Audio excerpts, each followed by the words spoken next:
माध्यमांची जपवणूक करणे हे आजच्या पत्रकारितेसमोरील मोठे आव्हान आहे, असे प्रतिपादन दैनिक हिंदूचे संपादक सिद्धार्थ वरदराजन यांनी केले. असोसिएशन ऑफ इलेक्ट्रॉनिक मीडियाच्या वतीने आयोजित व्यंकटेश चपळगावकर स्मृती व्याख्यानमालेत मीडिया क्रेडिबिलिटी ट्रूथ वर्सेस वाईप या विषयावर ते बोलत होते. अध्यक्षस्थानी संघटनेचे अध्यक्ष इम्तियाज होते. वरदराजन यांच्या हस्ते चपळगावकर यांच्या नावाने देण्यात येणारा पहिला स्मृती पुरस्कार जी 24 तासचे उस्मानाबादचे प्रतिनिधी महेश पोद्दार यांना प्रदान करण्यात आला.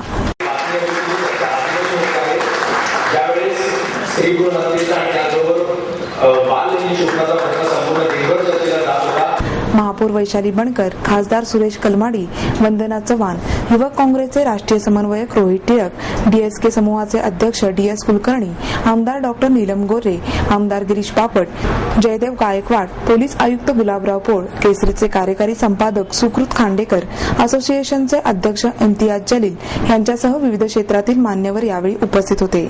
वरदराजन म्हणाले, वृत्तपत्रांचे अर्थकारण पूर्णपणे जाहिरातींवरच अवलंबून आहे. उत्पन्नाचे पर्यायी स्रोत पुढे येत नाहीत तोपर्यंत जाहिरातदारांचे वर्चस्व कायम राहणार आहे.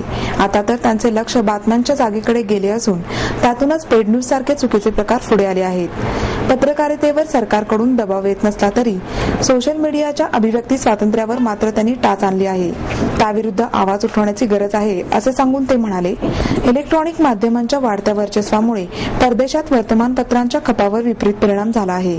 माध्यमांची घसरणारी विश्वासार्हता ही चिंतेची बाब आहे. ब्रेकिंग न्यूज झटपट देण्याच्या स्पर्धेतून खातरजमा न करताच बातमी प्रसारित करण्याने विश्वासार्हता घसरत आहे. यातून मार्ग काढण्याचा प्रयत्न इलेक्ट्रॉनिक माध्यमांनी केला पाहिजे. मयुरेश कोल्हूर यांनी सूत्रसंचालन केले. Or the political class or wider elements, players of civil society have seen in the media those qualities, those positive qualities which did not fully belong to us. There's a lot of myth making that surrounds journalism. There's a lot of myth making that surrounds journalists. And if one were to be perfectly honest, even in those, today it's very nice to think about how journalism played a amazing role in the freedom struggle or in the struggle against the emergency or various other important moments. But for every journalist or every journalistic publication that took a stand, there were many, many others who didn't. There were many, many others who took the opposite stand. There were many others who used their pen, because that's what was available in those days, or their camera when photography or videos came into the field, who used their pen or cameras for purposes other than the honest recording or reporting of what is happening. So I think it is true that if you take a long view, many of the accomplishments of the media may not be all that factual. And similarly, many of the sins of the media today, which the public or civil society at large, many of the sins that civil society associates with the media, may not entirely be accurate either. And I think it's important as stakeholders, as journalists ourselves, and I'm speaking as a journalist to a gathering that I would imagine largely consists of journalists or those who aspire to be journalists.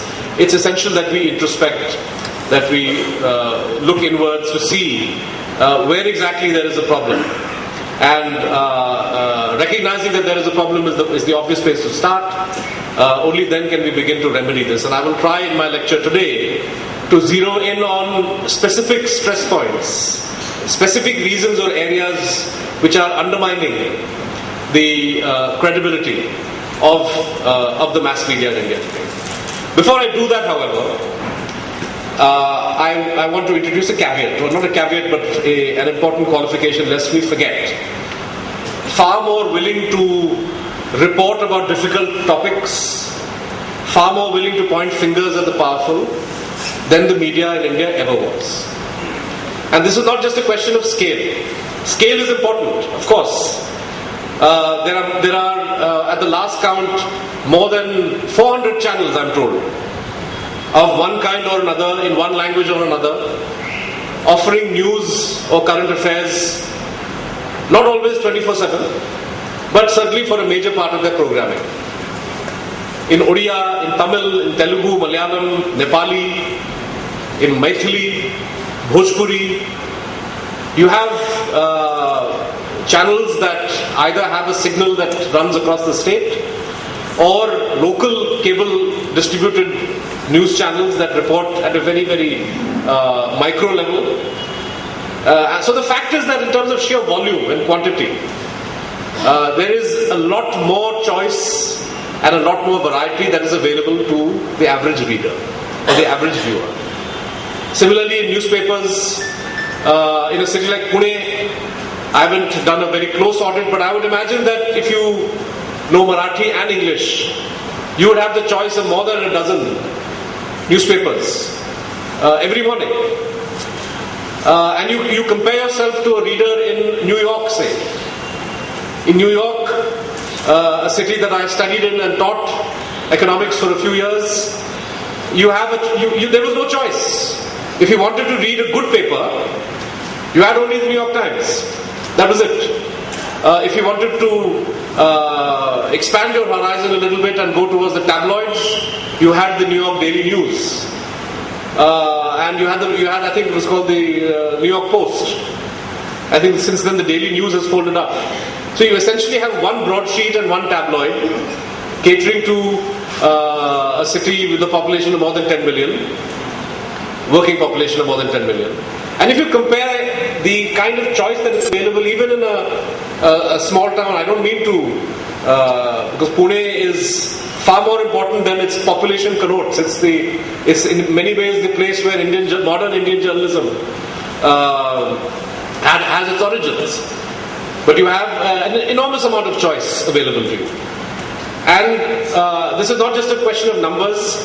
As I said, if you look at the stories that these papers cover or the stories that these television channels cover, sure, there's lots of bad things and lots of inaccurate things and lots of things that we should all be ashamed of.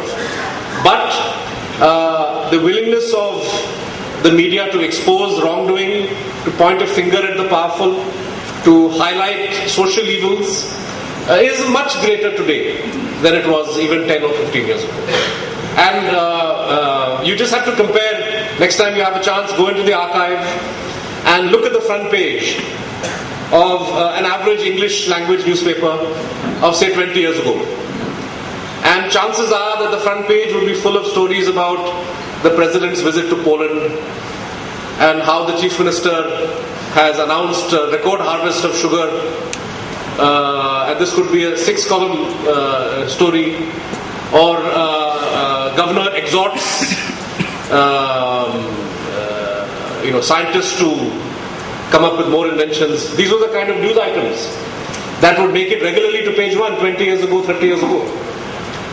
And today our papers and television channels are more feisty.